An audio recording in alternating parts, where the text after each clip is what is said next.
What's up, duelists? This weekend is RBET4, tomorrow and the next day. Tomorrow is the full, bracket part of the tournament, and then Sunday is going to be top 8. The whole thing will be streamed live on this channel, so make sure you're subscribed. If you want to enter, signups are now open.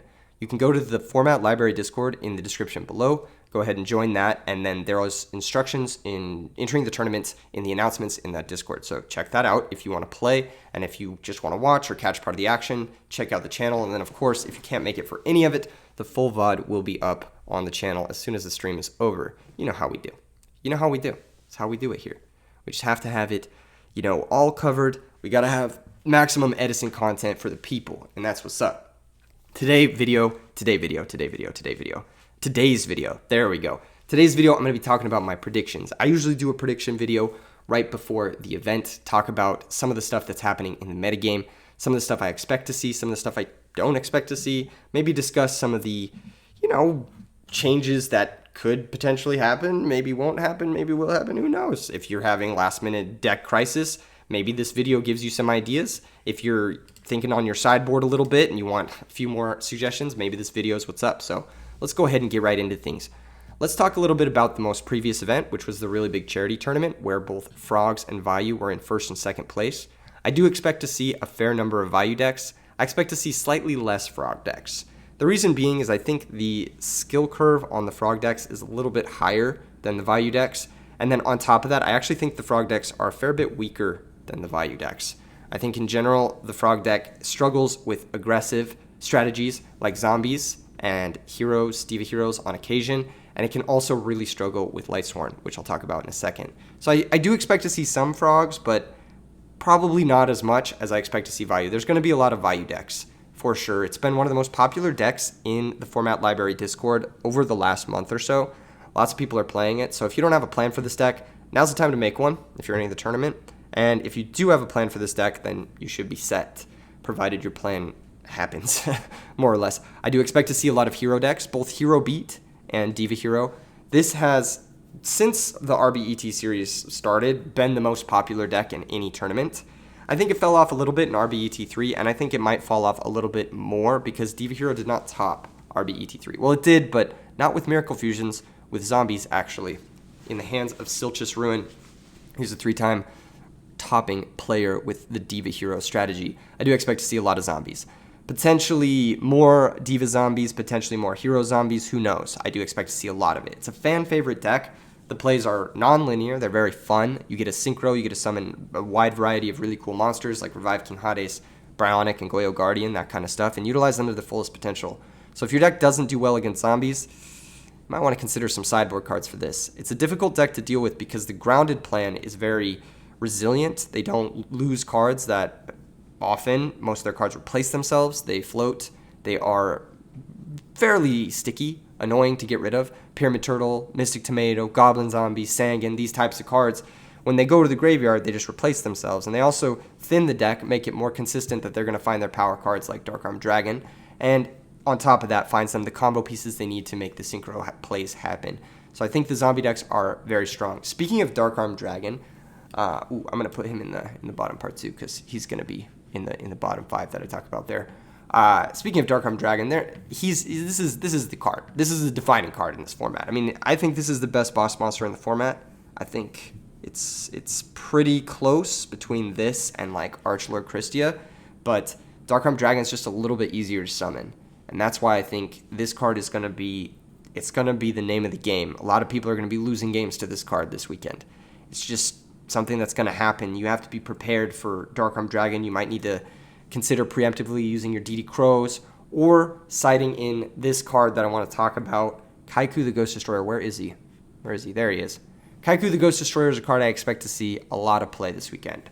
Not only is Kaiku really good against zombies, heroes, and Vayu decks, it also prevents your opponent from doing stuff like DD Crow to you, and it also prevents your opponent from doing stuff like Miracle Fusion, activating Dark Arm Dragon, a lot of different things. Kaiku is one of the best cards in Edison format. One of the biggest issues Kaiku the Ghost Destroyer has is your opponent setting defensive threats. Cards like Dupe Frog, cards like Hamster, cards like Raikou, those are the bane of Kaiku's existence. So if you have Kaiku in your deck, you definitely want to have a way of may be manipulating cards in set play cards that are set. There you go. You might want to have access to some noblemans. You might want to have access to, Neospatian Grand Mole. You might want to have access to Compulsory or Phoenix Wing Wind Blast, something like that. Just a way to remove set cards that can be in your way. Additionally, Kaiku's stats are a little weak. You have to be careful of that. So maybe pair him with stuff like Deep Prison or Bottomless Trap Hole if your opponent is playing stronger monsters like Thunder King Ryo or Flamvell Fire Dog, or of course the Lightsworn monsters, whatnot. Hero Stratos, Alias, that kind of garbage. In general speaking, I think we are going to see a lot more Thunder King Ryo as well. Thunder King Ryo is going to be a side tech for a lot of these matchups. I think Thunder King Ryo does very well against heroes and zombies, so those are two of the most popular decks I predict to see this weekend. And I think Thunder King Ryo also does a pretty good job against Lightsworn, Quick Draw, and Machina. So these are three of the 5 decks down here that I'm going to talk about some extreme predictions here in a second. But yeah, I think Thunder King Ryo is very good against a large part of the metagame. Well, like 50% of it. The issue is it's pretty bad against the other 50%. Thunder King Ryo is a pretty bad card against Vayu decks. It's a pretty bad card against Frog decks. I think it really, really fails to do much of anything against these two matchups. And then I think it's only okay versus Flamvells and Lightsworn as well. I mean, Lightsworn, it's a toss-up, right? Because if you have a way to protect your Thunder King, or if you have a way to summon another monster alongside of it, you can threaten a lot. You can make it so that their JD is no longer a valid game plan. And then on top of that, even if they have Cold Wave, your Thunder King can still negate the JD. So their primary game ender, Cold Wave JD, gets stopped by Thunder King Ryo. You just need a way to protect your Thunder King Ryo from stuff like Jane, stuff like Raiko, similar to Kaiku. You need a way to force through your opponent's whatever plays, and then you stick something alongside Thunder King Ryo. One of the best decks to use Thunder King Ryo, I think, is the Fairy deck, because you can summon Thunder King and you can special Christia in the same turn. Or you can do something a little bit less, so like summon Thunder King, special summon Soul of Purity and Light in the same turn. Present 2 threats to your opponent, 3,900 damage, a lot of damage, and then force your opponent to have something pretty fucking strong in order to attack over the Thunder King. With Soul and Purity and Light, you can essentially make your Thunder King Ryo 2,200 attack, so stuff like Sirocco can't get over it, stuff like Jane can't get over it, becomes very powerful there. And then if you have Christia, you can special summon the Christia, provided you have an Honest in the graveyard, you can grab that to protect your Thunder King Ryo as well. So I think Thunder King Ryo does really well in the Fairy deck, and then I think it does pretty well in the Lightsworn deck as well, simply because you have Honest and JD, similar metrics there to be able to protect the Thunder King Ryo. Have 2 summons in the same turn where you maybe charge, you mill a wolf, and then you summon a Thunder King next to it. That's when Thunder King really shines, is when you're able to apply the double pressure and then say, if you're going to synchro, I'm going to 1 for 2 or 2 for 1 you with my Thunder King, and I'm going to still have the pressure in play, and I'm going to be able to summon a second monster. That's when this card gets really out of hand. Dragon Turbo is another deck that we've seen had some success recently. I think there's a lot of tech cards that people maybe haven't adapted to fight this strategy simply because it's not that popular. I think one of the best cards to deal with Dragon Turbo is Anti-Spell Fragrance. We don't talk about this a lot. And I think Thunder King Ryo also does a pretty good job there as well. But I think Anti-Spell Fragrance is one of those cards that I've used it in current Yu-Gi-Oh! And it's very broken there in current Yu-Gi-Oh! And I'm like, why are we not using this in Edison? This card's insane. This card is basically Cold Wave in a lot of ways. It's basically Trap Stun, but for spell cards, kind of. It can honestly be as far as an Imperial Order depending on your deck configuration. Let's say you're playing Blackwings and you have Delta Crow Anti-Reverse alongside your Anti-Spell Fragrance. That's a sick combo. That's a sick combo of cards that we haven't seen play, basically. We also haven't seen it used as much in Glads, but I think it does do very well in Glads. I mean, it gives your Bestiary, your Geyseris targets, gives you stuff to blow up on your opponent's side of the field. Glads do well when your opponent's forced to commit to the field, so I think that's exceptional tech that we haven't see a lot of play. I do predict we're going to see a little bit more of that in the event tomorrow, if people are onto that. I do expect we're going to see a lot of Light Imprisoning Mirror. If you're playing Fairies or Lightsworn, be careful of that. That will also stop the Thunder King Ryo's negation effect, but it does not stop his static effect. It also doesn't stop Herald of Orange Light or Honest. Got to be careful when citing this, that it doesn't cover everything. It does cover most things, but it doesn't cover everything. Archlord Christia in play is still going to prevent monsters from being special summoned, so that's the kind of stuff you have to keep in mind when you're using Light Imprisoning Mirror. You're like, do I care about Christia's Floodgate effect? Do I care about Thunder King stopping me from searching? Do I care about Honest or Herald? Or do I care more about the Shining Angels, the DD Warrior Ladies, the Janes, the Raikos? Do I care more about that? And I think Light Imprisoning Mirror is definitely a card we're going to see more of. It slots very easily into 3 out of 4 of these decks. I think Vayu, Heroes, and Zombies can all side it as a way to deal with Lightsworn and as a way to deal with Fairies. We're going to see maybe a little bit less Miracle Fusion. I've seen some Hero Beat decks cutting it lately in favor of Royal Oppression, in favor of more Floodgates like main deck Fossil Dyna. I've seen even Diva Hero decks cutting it lately. And I'm going to segue a little bit into the 5 decks I predict are going to do really well this weekend. The first deck that I think is going to do really well this weekend, this is probably the hottest take because it has absolutely 0 success so far in Edison format tournaments that I've thrown, which is kind of crazy, is Machina. I think there's going to be a Machina variant that does really well. It's insane to me that this card is legal at 3, and so is Machina Gearframe, and it hasn't topped an event. What? It does.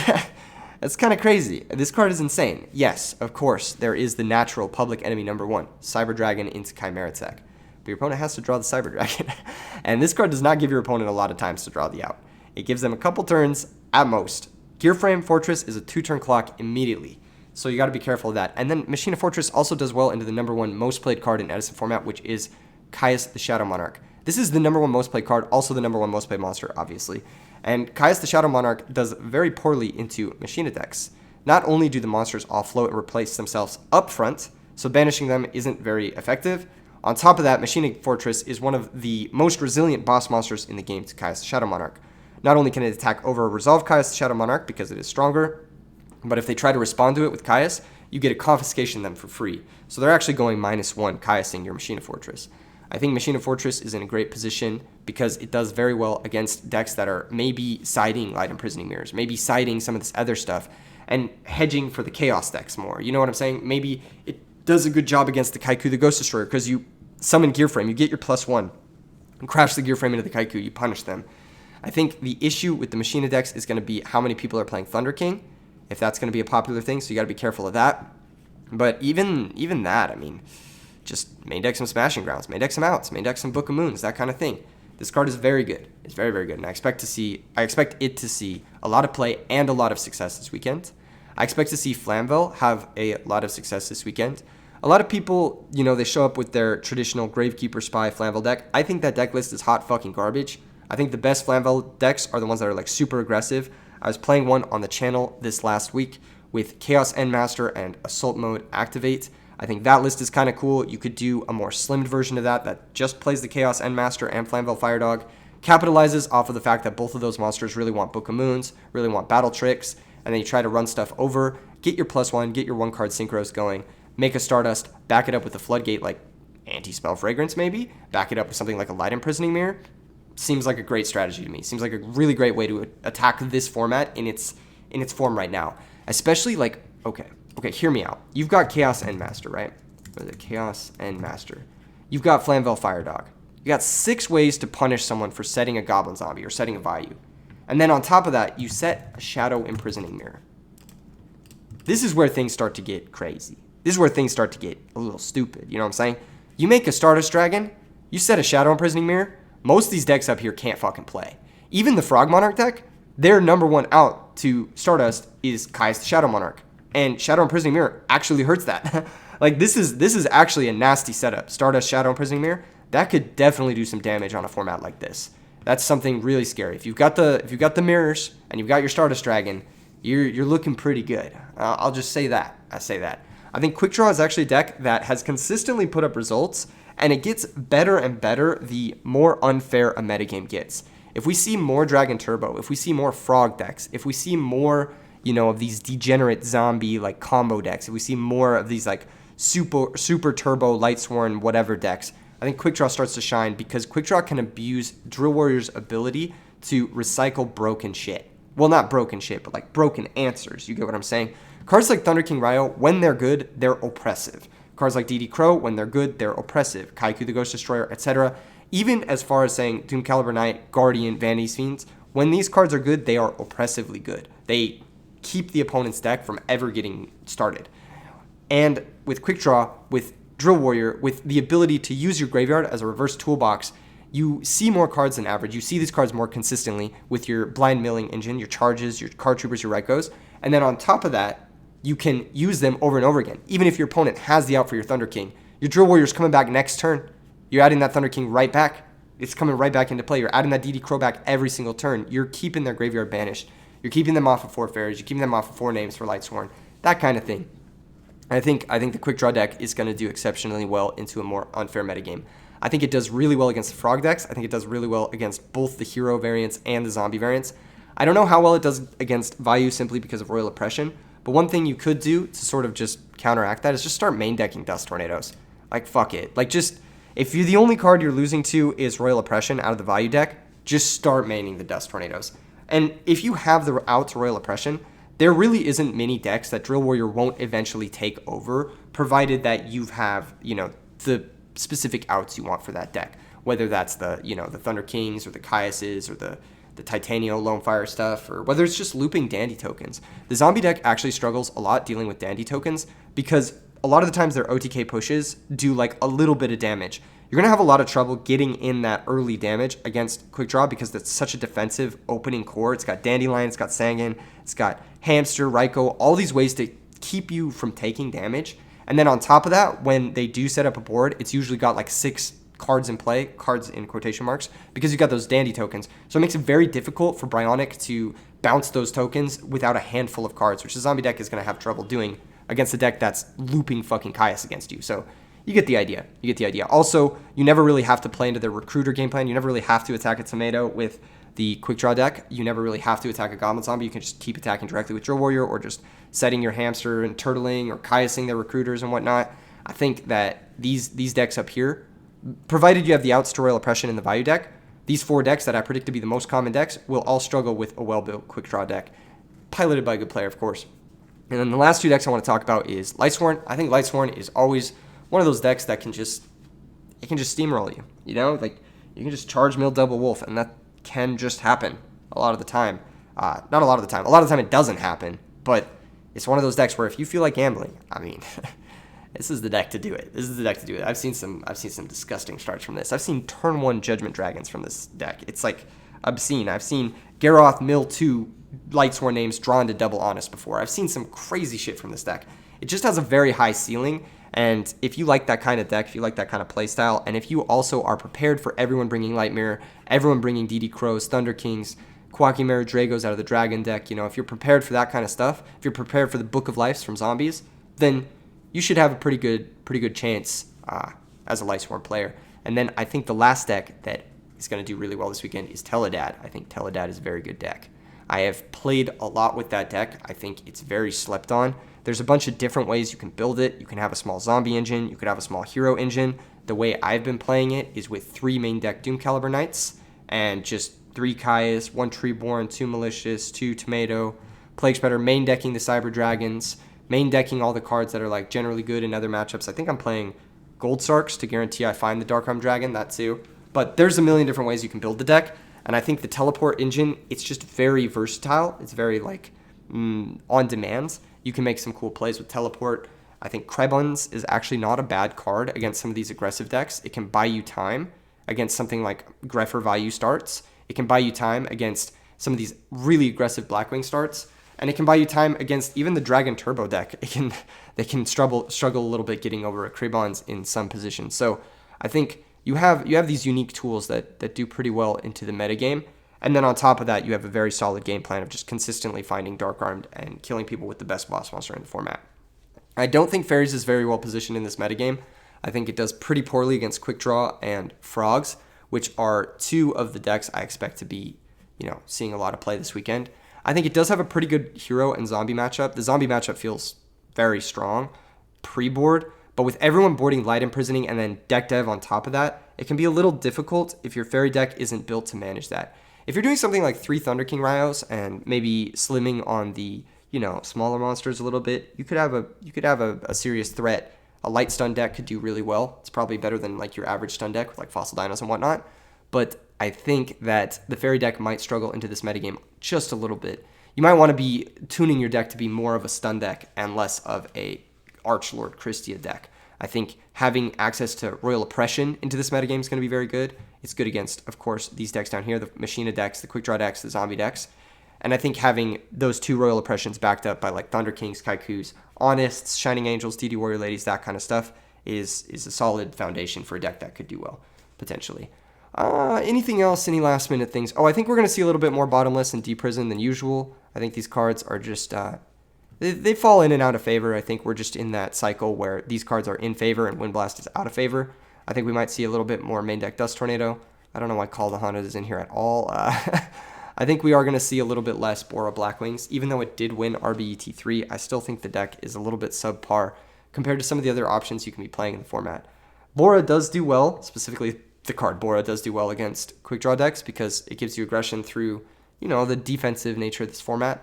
But I think it's going to struggle a lot with Frog Monarchs. I think it doesn't do very well against zombies and heroes in general. Blackwings, I think, does do well against your standard value turbo deck. I think the Blackwing deck is a little bit more favored because Black Whirlwind is a little bit better of a payoff card than the other stuff. And Blackwings can also afford to be playing like multiple deep prisons, multiple bottomless trap holes, which are just absolute houses against value. But the value deck does have some tools. They do have Raikou Caius, which can be okay, provided you're not getting pierced for 3,600 off of a Sirocco Bora start or something like that. And these are my big predictions. There are a few other little ones that I have, but I think this is a pretty accurate assessment of where things are going to be going. I think, yeah, that's it. I think these 5 decks down here are going to do well. They all haven't really had a breakout weekend. I mean, Lightsworn has been doing pretty consistently well as Quick Draw, but I think these 3 decks, Teledad, Flamvel, and Machina Fortress decks are well positioned, and I think that they are underexplored and underdeveloped. I think they could potentially do some stuff. One last thing I probably want to talk about is maybe combo decks. I know there's some talk of a few different combo decks, but I think in general they're just a little bit too inconsistent, like fish, frog combo decks, that kind of stuff. I think that the field is a little bit too tuned and too resilient with all of the specific, hateful cards like Thunder King and DD Crow that make it difficult to out everything with a single Cold Wave, True Nades, that kind of thing. So I think we will see a little bit less combo decks than we normally see, which is already very little. In any case, see you guys for the tournament tomorrow. Let me know in the comments what you guys think is going to do well. Let me know in the comments what you guys are bringing if you want to leak it. And let me know in the comments what you guys think of the RBET series so far. This is the 4th installation. I have really enjoyed doing this tournament series. It's a lot of work. It's a lot of effort for all the people involved, specifically Mika, the head judge, and Jazz, who have done a great job with the format library server and everything. But I don't know. Let me know if you guys like this type of tournament, if this is something that you guys have, we're halfway through the series. I kind of want to hear some feedback from you guys. Anyway, smash like, subscribe. Peace out, everyone.